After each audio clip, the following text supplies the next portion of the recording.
આપણે પાણી ગરમ મૂક્યું છે. આપણે સોયાને પલાળવાના છે.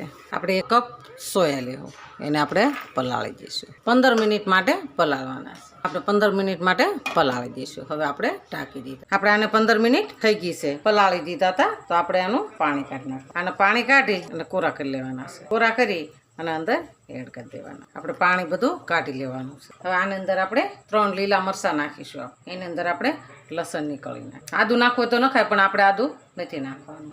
ઉનાળો છે એટલે આપણે આદું નથી નાખવું. આપણે લીલા ધાણા અને આપણે હવે આને મિક્સરમાં ફેરવી લેવાનું છે. આપણે હવે મિક્સરમાં કાઢી લીધું છે. મિક્સરમાં ફેરવી નાખ્યું છે. વાવ, એકદમ સરસ થઈ ગયું. તો આપણે હવે જોઈ લઈશું.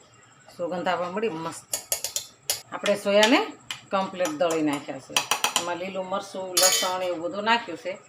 આપણે હવે એની અંદર બટેકા એડ કરવાના છે. આપણે કાંદા નાખીશું, લીલા ધાણા એડ કરીશું, સ્વાદ પ્રમાણે આપણે મીઠું નાખીશું, આપણે સ્વાદ પ્રમાણે ખાંડ એડ કરીશું, આપણે થોડીક હિંગ નાખીશું, હળદર નાખીશું, ધાણા જીરું નાખીશું, એમાં આપણે લાલ મરચું નાખીશું, આપણે આખા ધાણાનો પાવડર બનાવ્યો છે તો એ એડ કરીશું. તો આપણે આને સાઈડમાં રાખી દઈશું. આપણે બટેકાને બાફી લીધા છે. તો બાફી લીધા છે. હવે આપણે આને ક્રશ કરવાના છે. તો આવી રીતના આપણે ક્રશ કરી નાખવાના. આપણે બટેકાને ક્રશ કરી નાખ્યા. તો બટેકા ક્રશ કરી નાખ્યા છે.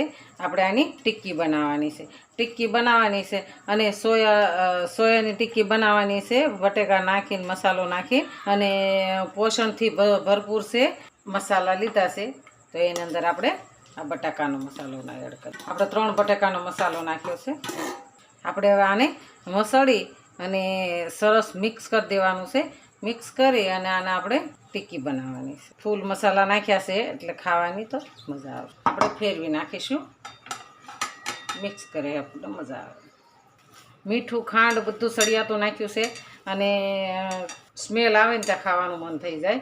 આપણે હવે આની અંદર લીંબુ એડ કરીશું. અડધું લીંબુ એડ કરી દઈશું. લીંબુથી ઓર સ્વાદ વધે છે. આપણે અડધું લીંબુ એડ કરી દઈશું. એકદમ સરસ મસ્ત બનીને આવી નાખી છે.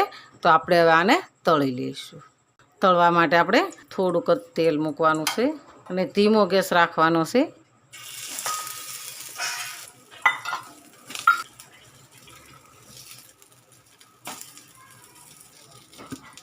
ટોટા નાખીશું અને આપણે ધીમા ગેસે તે શેકાવા દેવાની છે, તળાવા દેવાની છે.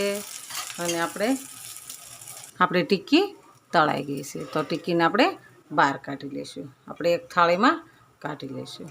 આપણે સોયા બટેકાના વડા બનાવ્યા છે. તો એકદમ મસ્ત સરસ બન્યા છે. પોષણથી ભરપૂર છે.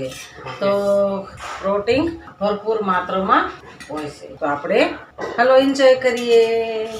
જો આ મારો વિડીયો ગમે તો લાઈક, શેર અને સબસ્ક્રાઈબ કરી દેજો. રાધે રાધે.